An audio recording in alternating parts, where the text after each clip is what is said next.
जय हिंद साथियों, आदि शंकर एकेडमी के ऑनलाइन प्लेटफॉर्म पर आप सभी का स्वागत है। तो जैसा कि आज आपको मालूम होगा कि 9 तारीख की जो पहली शिफ्ट थी उसका एग्ज़ाम पोस्टपोन हो गया है और उसकी अलग से डेट आएगी। तो जो इसकी सेकेंड शिफ्ट थी उसमें जैसे जैसे क्वेश्चन पूछे गए हैं उस आधार पे हम आपके लिए एक प्रैक्टिस सेट लेकर आए हैं और इसमें जो जो क्वेश्चन हम पहले करा चुके हैं उससे संबंधित क्वेश्चन छोड़ के जो अलग से क्वेश्चन आए हुए हैं वो क्वेश्चन हम आपको कराने वाले हैं। तो क्लास में अंत तक बने रहिएगा। आपको यहां से 1 या 2 नंबर अगली शिफ्ट के लिए काफी महत्वपूर्ण और वो नंबर आपके 2 से 3 क्वेश्चन यहां से आपके फिक्स हैं कि वो आपके एग्जाम में फंसेंगे। तो बस शुरू से लेके लास्ट तक वीडियो में बने रहना। तो देखते हैं आज का जो पहला क्वेश्चन है। आज का जो पहला क्वेश्चन हमारे सामने है ये है स्टैटिक से संबंधित, जिसे हिंदी में कहते हैं सांख्यिकी। तो ये जो है सांख्यिकी के ज्यादातर क्वेश्चन जो अभी तक आए हैं वो हमारे एग्जाम में आए हैं फॉर्मूला बेस्ड। कहने का मतलब यदि हमको फॉर्मूला पता है तो वो क्वेश्चन हमसे इजीली बन जाएंगी। जैसे कि पहला क्वेश्चन जो दिया है, तो पहले क्वेश्चन में हमें क्या दिया है, माध्य दिया है। सेकेंड चीज जो दी है बहुलक दिया है, इंग्लिश में बोलते हैं मोड और इसको बोलते हैं मीन। और जो थर्ड जो चीज हमको पूछी गई है वो पूछी गई है माध्यिका, जिसे दूसरा वर्ड से माध्यिका से भी डिनोट करते हैं। दूसरा वर्ड जिसका क्या है, माध्यिका।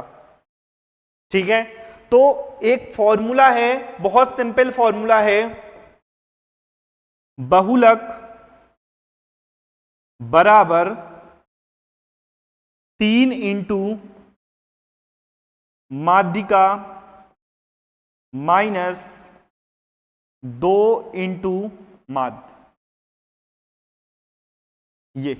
ये फॉर्मूला काफी इंपॉर्टेंट फॉर्मूला है और इससे हर शिफ्ट में एक क्वेश्चन तो हमेशा आया है। अभी तक जितने भी दिन एग्जाम हुए हैं एक क्वेश्चन इससे आया है। या तो उसने बहुलक और माध्यिका देके माध्य पूछा है या माध्यिका और माध्य देके उसने क्या पूछा है, बहुलक पूछा है। तो नेक्स्ट में भी एक ना एक शिफ्ट में ये क्वेश्चन जरूर फंसने के चांसेस हैं। तो देखो कुछ नहीं करना है, सीधा फॉर्मूले में मान रख देना है। जैसे बहुलक दिया है, बहुलक हमको जो दिया है वो दिया है 23। इसके बाद माध्यिका हमें निकालना है, उसको छोड़ दो ज्यों कहते हूं, m मान ली हमने, माइनस जो माध्य में दिया है वो कितना दिया है 65। कितना दिया है, बस 65 का जब 2 से मल्टीप्लाई करोगे तो कितना आ जाएगा 130 और 130 माइनस का इस साइड आके जुड़ेगा तो कितना हो जाएगा 153 बराबर 3 इंटू माध्यिका। काट दो, 3 5 15, 3 एकम 3, मतलब जो माध्यिका की वैल्यू आएगी वो कितनी आ जाएगी 51। ए ऑप्शन हमारा क्या हो जाएगा, राइट आंसर। तो ये जो फॉर्मूला है ये हमें इसमें याद रखना है, इससे एक ना एक क्वेश्चन आपका फिक्स हो जाएगा। ठीक है, तो जिस तरीके से हम कहीं भी जाते हैं तो जेब में मोबाइल रखना क्या होता है, कंपलसरी होता है। 90% लोगों की आदत होती है कि हम कहीं भी जाएंगे तो मोबाइल हमारे कहाँ जाएगा, साथ में जाएगा। तो उसी तरीके से यदि आप एग्जाम में जा रहे हो तो आप इस फॉर्मूले को लिए बिना कभी मत चूकना। ये फॉर्मूला याद करके ही जाना है आपको। ठीक है, चलो आप देखते हैं अगला क्वेश्चन। अगला जो क्वेश्चन हमारे सामने है ये है सीआई का, चक्रवृद्धि ब्याज का। तो इसकी जो वेरियस टाइप ऑफ क्वेश्चन थे वो हमने क्या किए थे, जब हमने प्रैक्टिस सेट हम लगा रहे थे उसमें हमने इसके जितने जितने टाइप बन सकते थे सभी क्वेश्चन देखिए थे। तो यहां जो मोस्ट टाइप, जो पिछली शिफ्ट में जिस टाइप का क्वेश्चन बना था हम वो क्वेश्चन यहां देखेंगे। यदि आपको सीआई में, एसआई में या किसी भी टॉपिक में कोई भी दिक्कत है तो प्लेलिस्ट जाकर आदि शंकर एकेडमी का जो ऑफिशियल यूट्यूब चैनल है उसकी प्लेलिस्ट में जाके आपको पूरे चैप्टर सीक्वेंस वाइज मिल जाएंगे। तो एक बार आप उसका फटाफट रिवीजन कर लेना, मुश्किल से 2 दिन लगेंगे, स्पीड से उसका रिवीजन करना और फिर क्लास देने जाना, एग्जाम देने जाना। आपको हमेशा उसमें फायदा ही होगा, घाटा नहीं होगा। उसमें 1 या 2 क्वेश्चन आपके वहां से फिक्स ही हैं। तो देखो क्वेश्चन बोला गया है कि जो 3 वर्षों के बाद जो राशि है इतनी हो जाती है और 6 वर्षों के बाद 27,000 कितनी हो जाती है? 900 हो जाती है। मतलब कहने का जब भी ये वर्ड इंग्लिश में इसके लिए यूज होगा, ये देखो certain rate price the sum amount, English में क्या लिखा है? अमाउंट। अमाउंट मतलब इंग्लिश में उसने सीधा लिख दिया कि ये क्या है? मिश्र धन है। इंग्लिश में तो सीधा लिख दिया, हिंदी में इसी चीज को घुमा फिरा के बोला जाता है, राशि इतनी हो जाती है, राशि इतनी हो जाती है। तो हो जाती है वर्ड को हमेशा पकड़ के रखना, ये क्लू वर्ड है, ये आपको मैं एक क्लू बता रहा हूं, यहां से आपको डायरेक्टली क्वेश्चन समझ में आएगा। हो जाती है या हो जाएगी, मतलब किस चीज की बात कर रहा है? मिश्र धन की बात कर रहा है। तो देखो 3 वर्ष बाद, मान लिया हमने धन था पहले P, और P के जस्ट 3 वर्ष बाद वो धन हो जाता है 18,600, और उसके भी 6 वर्ष बाद बोला है, मतलब 3 वर्ष ये हो गए, और 3 वर्ष और धन कितना हो जाता है? 27,900। ये धन हो जाता है कितना? 27,900। यदि हम यहां की बात करें तो 2 जीरो कट जाएंगे, 3 छिंग 18, 3 दूनी 6, और 3 नमा 27, 3 तिरका 9, 31 दूनी 62, 31 तिया 93। मतलब हर 3 साल में, ये पहले यहां से यहां तक कितना हो गया? 3 साल। हर 3 साल में जो धन है 2 से क्या हो जाता है? 3। मतलब पहले यदि 2 था तो अब कितना हो जाता है हमारे पास धन? 3 हो जाता है। तो 3 जैसे ही उसने बताया तो हम यहां से समझ गए कि पहले 3 साल में भी धन क्या रहा होगा? 2, और 2 से कितना हो गया? 3। लेकिन ये जो 3 की वैल्यू दी है हमको कितनी दी? 18,600। कितने गुना है? 3 छिंग 18, 3 दूनी 6, 6200 गुना। तो इसको भी कर दो 6200 गुना, और इसको जब 6200 गुना करोगे तो 2 दूनी 4, 2 छक्के 14, 14,000 क्या आ जाएगा? 400। सी ऑप्शन जो है वो हमारा क्या हो जाएगा? Right answer. सबसे बेस्ट मेथड है ये। आप फॉर्मूले से जाओगे फंस जाओगे और कैलकुलेशन लंबी होगी, तो सबसे बेस्ट मेथड पकड़ो कि हर 3 साल में जो धन है 2 से क्या हो रहा है? 3 हो रहा है। तो पहले 3 साल में भी क्या हुआ होगा? 2 से 3 हुआ था, तो 3 की वैल्यू हमको दी है, तो हमने किसकी निकाल ली? 2 की वैल्यू निकाल ली। आया समझ में? चलो चलते हैं अगले क्वेश्चन की ओर।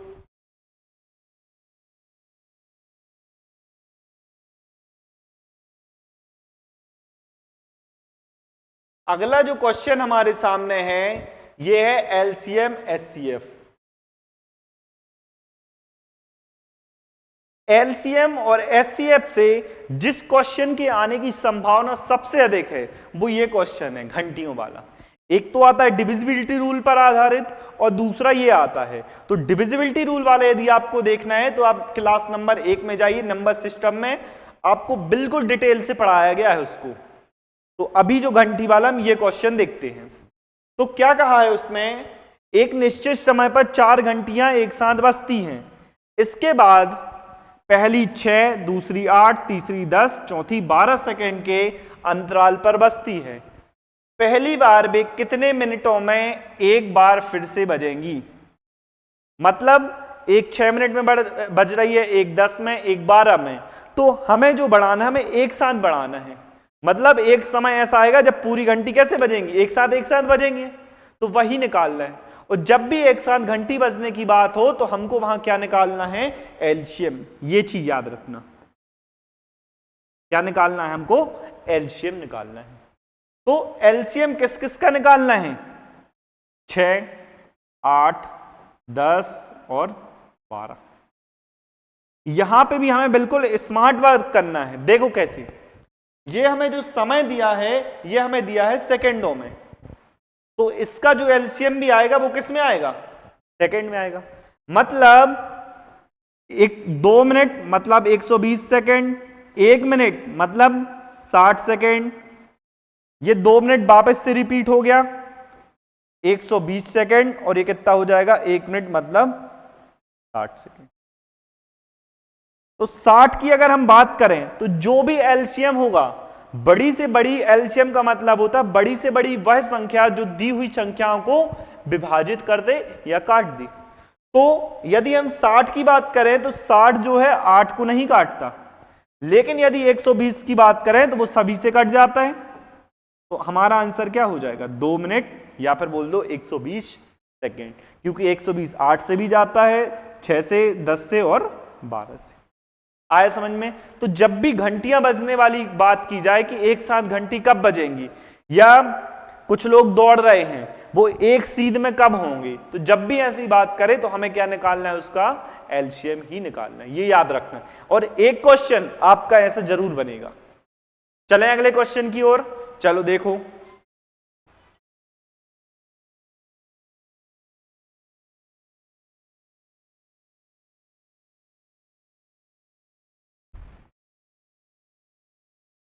अगला जो क्वेश्चन हमारे सामने है, तो इस क्वेश्चन में क्या कहा गया है, ये बेईमान दुकानदार से संबंधित है, डिसऑनेस्ट शॉपकीपर। तो यदि हम इस क्वेश्चन की बात करें तो इसमें क्या कहा गया है कि अनाज बेचने का दावा करता है और 1 किलोग्राम के स्थान पर 920 ग्राम का प्रयोग करता है, मतलब 1000 उसको देना चाहिए, लेकिन दे कितना रहा है, 920। तो इस क्वेश्चन के जो बेस्ट मेथड है या ट्रिक समझ लो, आप हमेशा याद रखना, जब लाभ या हानि निकालना हो तो इसको पलट दो, 920 से क्या हो जाएगा 1000, सबसे बेस्ट मेथड है। तो कितने का लाभ हुआ, 80 का, कितने पे हुआ 920 पे, और परसेंटेज निकालना है तो कितने का गुणा 100 का, ये 0 जाएगा, 4 दूनी 8, 4 दूनी 8, 4 ती 12, मतलब 200 बटे कितना आ जाएगा यहां पे 23 आ गया। और 200 बटे 23 आया है, मतलब ये अधिकतम कितनी बार जा सकता है, 8 बार जाएगा, 8 बार जाएगा। तो 8 बार यहां से जब जाएगा तो 23 अट्ठे कितना हो जाएगा 184, तो यहां दशमलव लगेगा और ये कितना आ जाएगा 160। 23 सत्ते होता है 168, तो 23 पंचे क्या हो जाएगा 161 से थोड़ा सा कम होगा, मतलब 8.5 आंसर होना चाहिए। तो ये हमारा क्या हो जाएगा, राइट आंसर। कहीं गलत है क्या, सॉरी, ये जो लगभग हमारा जाएगा, अगर हम इसको 7 बार लेंगे 161 ज्यादा हो जाएगा, मतलब कितनी बार जाएगा 6 बार, कितनी बार जाएगा 6 बार। और एक ऑप्शन हमको मिला, ये तो गलत हो गया, ये गलत हो गया, ये 5 दिया है, 6 से आंसर क्या होगा बड़ा, मतलब ये बी ऑप्शन हमारा क्या हो जाएगा, राइट आंसर। ठीक है, और यहां याद रखना, यहां पे जो हमको दिया है दशमलव के 2 स्थान तक पूछा गया है, तो जब भी अप्रोक्सीमेशन की बात हो, लगभग की बात हो, तो वहां कभी भी हमें डिजिटल सम अप्लाई नहीं करना, ये आप नोट करके भी इस चीज को लिख सकते हो। ठीक है, चलो देखो अगला क्वेश्चन। अगला जो क्वेश्चन हमारे सामने है बहुत बेसिक क्वेश्चन है, बहुत बेसिक। इसके पहले आप एक कॉन्सेप्ट देखो कि मान लो 3 संख्याएं हैं 1 2 3, यदि हम इनका औसत निकालना चाहें तो तीनों का क्या करेंगे, योग, और किससे डिवाइड कर देंगे, 3 से डिवाइड कर देंगे। योग निकाल के क्या करेंगे हम, 3 से डिवाइड कर देंगे। तो देखो 3 2 5 और 1 6 संख्याएं हो गई 3, तो 3 से डिवाइड करो तो क्या आ जाएगा, हमारे पास आ गया 2। मतलब कहने का, जब भी 3 लगातार संख्याएं या जब भी लगातार संख्याएं दें तो जो बीच वाली संख्या है वो उसका क्या कहलाती है, एवरेज। बीच की संख्या 2 थी, ये एवरेज भी कितना आया 2। अब देखो यहां पे उसने बोला है लगातार जो 5 संख्याओं का औसत है, the average of 5 consecutive number is n if the next 2 numbers are also included, then the average of 7 number will be। मतलब जो 5 नंबर दिए हमारे पास उनका एवरेज है n, मतलब ये 5 संख्या हो गई, ये एवरेज कौन सी संख्या होगी, बीच वाली, मतलब ये जो संख्या दी हमको n दी है। अब उसने बोला यदि 2 संख्याओं को और शामिल कर दें, तो ये दो संख्या हमने और शामिल कर दी तो कितनी हो गई? 7। अब एवरेज कौन सी संख्या कहलाएगी? चौथी संख्या। 3 ये इस साइड चली गई, 3 ये इस साइड, ये एवरेज कहलाएगी। तो ये क्या हो जाएगी? n संख्या, अगली संख्या क्या हो जाएगी? n+1। मतलब जो एवरेज था कितना बढ़ गया? 1। मतलब जो बी ऑप्शन है ये हमारा क्या हो जाएगा? Right answer. आया समझ में? चलो देखो अगला।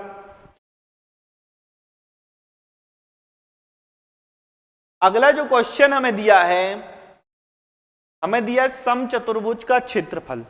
तो सम का मतलब हमेशा होता है इक्वल, बराबर। तो ऐसा चतुर्भुज जिसकी सभी भुजाएं कैसी हों? बराबर हों, वो कहलाता है समचतुर्भुज। तो जब भी इसका क्षेत्रफल पूछा जाए तो उसका फॉर्मूला याद रखना, 1/2 गुणे विकर्णों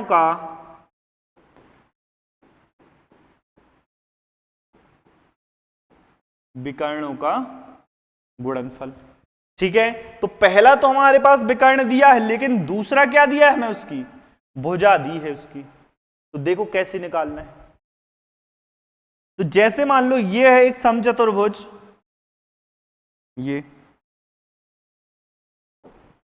ये समचतुर्भुज है, ये होगा इसके क्या?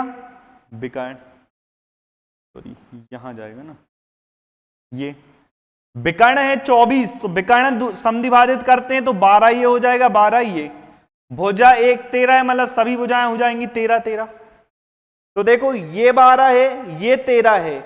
यदि यहां पे पाइथागोरस प्रमेय लगाओगे तो ये ट्रिपलेट होता है एक, 5 12 और 13। 5 12 और 13। तो ये 12 हो गया, ये 13 हो गया, तो ये क्या हो जाएगा? 5। ये 5 है तो ये भी 5 हो जाएगा। तो दूसरा जो विकर्ण है टोटल क्या हो जाएगा हमारे पास? 10। एक विकर्ण दिया है, दूसरा हमने निकाल लिए, तो हम डायरेक्ट मान निकाल सकते हैं। देखो कैसे? 1/2 गुणे पहला जो विकर्ण है 24 और दूसरा हमने निकाला 10। अब क्या बचा क्वेश्चन में? ये जाएगा 12 बार, 12 ही धाम क्या आ जाएगा? 120। मतलब जो बी ऑप्शन है वो हमारा क्या हो जाएगा? Right answer. ठीक है, चले अगले क्वेश्चन की ओर। तो जो अगला हमारा क्वेश्चन है ये है टाइम एंड वर्क।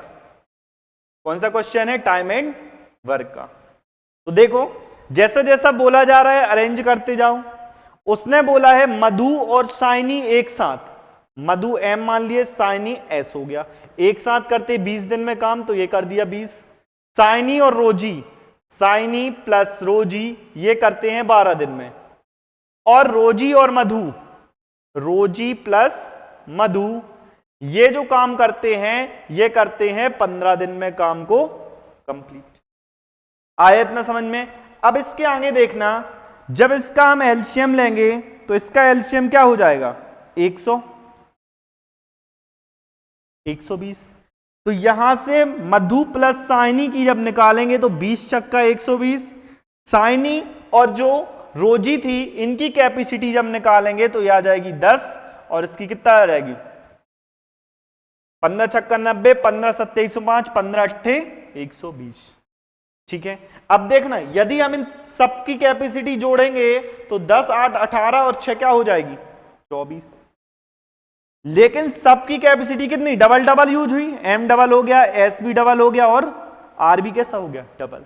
यदि हमें तीनों की अलग अलग चाहिए तो हम इस किससे डिवाइड कर देंगे? 2 से। मतलब क्या आ जाएगा? 12। मतलब जो मधु थी, साइनी थी और क्या थी? रोजी, इनकी कैपेसिटी मिला के हो गई 12। और तीनों से मिलकर काम हमको कराना है, तो टोटल काम है हमारे पास 120 और 12 की कैपेसिटी से करेंगे तो 10 दिन में काम क्या हो जाएगा? कंप्लीट। और ए जो ऑप्शन होगा हमारा क्या होगा? Right answer. ठीक है, चलो अगला क्वेश्चन देखो। अगला जो क्वेश्चन हमारे सामने है ये है नल और टंकी का। ये बेस्ट क्वेश्चन है जो आपके एग्जाम में आया था और अभी तक का थोड़ा सा टक्कर देने वाला क्वेश्चन था। देखो कैसे करते हैं। 12 ए और बी एक टैंक को 12 और 15 घंटे में भरते हैं। ए भरता है 12 और बी कितने में? 15 में। तीसरा जो पाइप है ये 25 लीटर प्रति घंटे की दर से क्या करता है, इसको खाली कर देता है। तीनों पाइप एक साथ काम कर रहे हैं तो 10 घंटे में भर देते हैं। मतलब ये थी हमारे पास ए की कैपेसिटी, ये थी बी की, और अगर तीनों की पूछी जाए तो कितनी हो जाएगी हमारे पास 10। तीनों की कैपेसिटी हो गई। यदि यहां से हम इसका एलसीएम लेंगे तो कितना आ जाएगा, 60 आ जाएगा। मतलब टोटल कैपेसिटी 60। ए की पूछे तो 12 पंचे 60, बी की पूछे 15 चौके 60 और 10 छक्के 60, ये हो जाएगी तीनों की।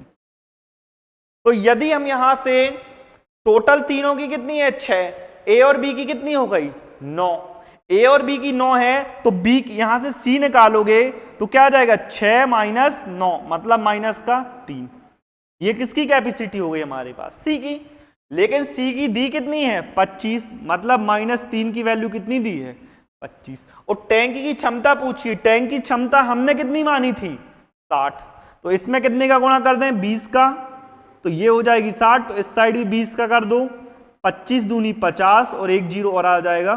क्या आंसर आएगा हमारे पास 500। मतलब डी ऑप्शन क्या हो जाएगा हमारा राइट आंसर। ठीक है, तो जब भी हमें कैपेसिटी सी की दे या किसी अलग कैपेसिटी को दिया जाए तो पहले हम टोटल क्वेश्चन के हिसाब से निकालेंगे, फिर उसमें जो वैल्यू दी है उसको बराबर कर देंगे। ठीक है, चलो देखो नेक्स्ट।